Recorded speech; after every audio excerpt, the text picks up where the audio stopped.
네, 안녕하세요. 다정한 참견의 다엘입니다. 오늘은 다시 만나고 싶은 건지, 그만하고 싶은 건지, 헷갈릴 때라는 주제로 이야기를 나눠보도록 하겠습니다.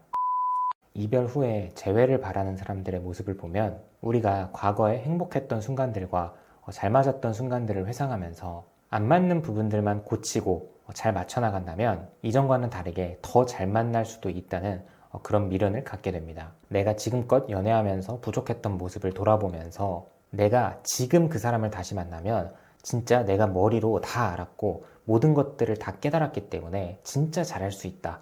자신이 있다. 이런 생각들을 갖고 재회에 대한 마음을 먹는 경우인데요. 이 부분은 결과적으로 나만의 착각으로 끝나는 경우가 굉장히 많습니다. 수학 문제로 예를 들어볼게요. 공부할 때 누구나 한 번 이상은 경험을 해봤을 부분인데요. 내 기준에서 조금은 어려운 수학 문제를 풀다가 틀린 거예요. 그렇게 몇 날 며칠을 공부를 하고 문제를 풀어가는데도 너무 어려워서 잘 풀리지가 않는 거죠.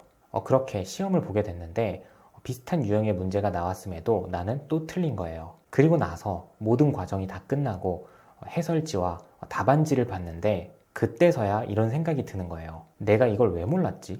저번에 분명히 풀었던 건데, 분명히 봤던 건데, 이걸 보니까 내가 진짜 이제는 알 것 같아. 나 진짜 깨달았다. 다음에는 안 틀린다. 이렇게 생각을 하면서 이번 시험에서 이 문제를 틀린 것에 대해 후회하는 감정을 갖게 됩니다. 그런데 여기서 알 수 있는 건 사실 나는 앞서서 몇 날 며칠 동안 이 문제를 풀 때 이미 해설지와 답안지를 수차례 봤음에도 불구하고 또 이번 시험 문제도 틀렸다는 거예요. 그래서 연애를 할 때도 서로 너무 다른 두 사람이 만나서 자꾸만 헤어졌다가 만났다가 반복하는 그 모습이 이 수학 문제를 푸는 그런 맥락과도 비슷하다는 겁니다. 결국 안 되는 건 안 된다고 받아들이고 그때의 나는 아직까지 그 문제를 풀 수 있는 실력이 아니었다. 이렇게 과거의 나를 인정해주기도 하고 스스로 그럴 수도 있었다며 격려를 해줘야 할 타이밍인데 이런 타이밍에 자꾸만 자기 자신을 속여가면서 억지를 부리는 거예요. 자꾸만 나는 할 수 있다는 생각으로 후회의 감정을 가지고 상대방을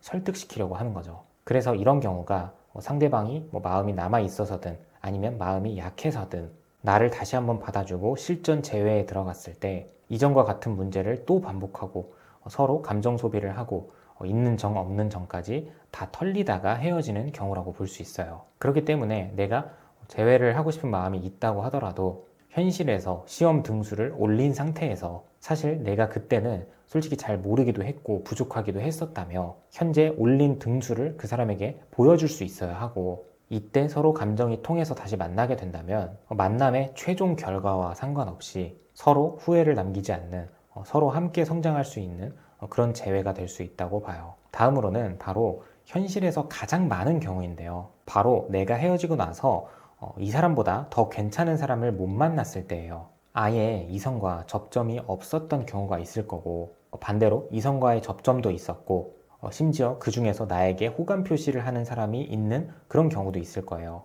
그래서 이 사람과 헤어지고 나서도 분명히 나를 좋아해주는 사람이 있었음에도 불구하고 자꾸만 전 사람이 더 생각이 나고 자꾸만 나는 그 사람에게 미련이 크다고 느껴요. 이런 생각의 늪이 너무 깊어지다 보면 상대방에게 연락을 하게 되기도 하고 실제로 그렇게 해서 다시 만나게 되는 경우들도 있죠. 그런데 대다수의 경우에는 정말 현실적으로 보면 앞전에 나에게 호감을 표시했던 사람이 내 스타일이 아니었을 경우가 99%입니다. 그리고 더 깊게 들여다보면 나에게 그 사람을 소개해준 주선자 또는 주변 사람들은 소개 대상자가 정말 괜찮은 사람이라는 말을 쭉 해왔고 내가 생각했을 때도 상대가 나쁘지 않은 꽤나 괜찮은 사람이라고 생각을 했었는데 그럼에도 불구하고 자꾸만 전 사람이 더 생각난다 라고 이야기를 하는 경우가 있는데 이런 경우가 바로 솔직히 그 사람 조건이나 외적인 부분들이 평균 이상은 되는데 내가 내 가슴에 손을 얹고 정말 이실직고를 하자면 내가 추구하고 내가 매력적으로 느끼는 그런 외모의 사람이 아니었을 확률이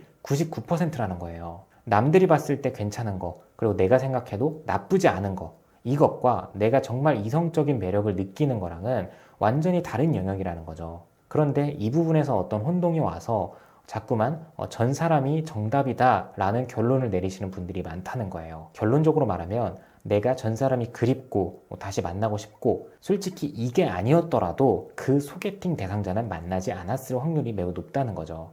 물론 내가 추구하는 외모나 그런 성향의 사람을 못 만나서 전 사람을 생각하는 거, 전 사람과 다시 만나고 싶다고 하는 거, 이 부분에 대해서 좋다 나쁘다 할 부분은 아니라고 생각을 해요. 하지만 내가 미래에 더 괜찮은 사람을 만날 수 있는 기회가 더 생길 수도 있는 거고, 그런 사람들을 만날 수 있을 만큼 스스로 더 괜찮은 사람일 수도 있고, 어쩌면 더 괜찮은 사람이 될 수도 있는 건데, 애초에 솔직히 그렇게까지 마음에 들지도 않는 사람 몇 명만 알아가 보다가 나는 무조건 전 애인이어야만 한다라는 생각을 갖고 마음의 문을 닫지 않았으면 좋겠다는 그런 바람을 전달드리고 싶었어요. 이어서 마지막으로는 상대방이 나에게 잘해줬던 기억들을 가지고 이별과 재회에 대해서 계속해서 고민을 하시는 분들이 계시는데, 연인이었기 때문에 당연히 서로 잘해준 부분들도 있을 거고 좋은 추억들도 있을 겁니다. 그리고 실제로 상대방이 나에게 잘해준 게 훨씬 더 많다면 미안한 마음에 더해서 미련까지 있을 수 있어요. 다시 그 사랑을 느끼고 싶은 마음, 그리고 그 사람에게 무언가 돌려주고 싶다는 마음도 있겠죠. 그런데 비슷한 느낌이지만 재회를 하게 됐을 때 내가 상처를 받고 끝나게 되는 연애가 있어요. 분명히 상대가 나에게 잘해줬던 건 맞아요. 그런데 구분해 봐야 될 부분은 과연 상대가 나를 위해서 노력하고 잘해줬던 건지, 아니면 주로 자신을 위해서 노력을 하고 잘해줬던 건지를 생각을 해봐야 돼요.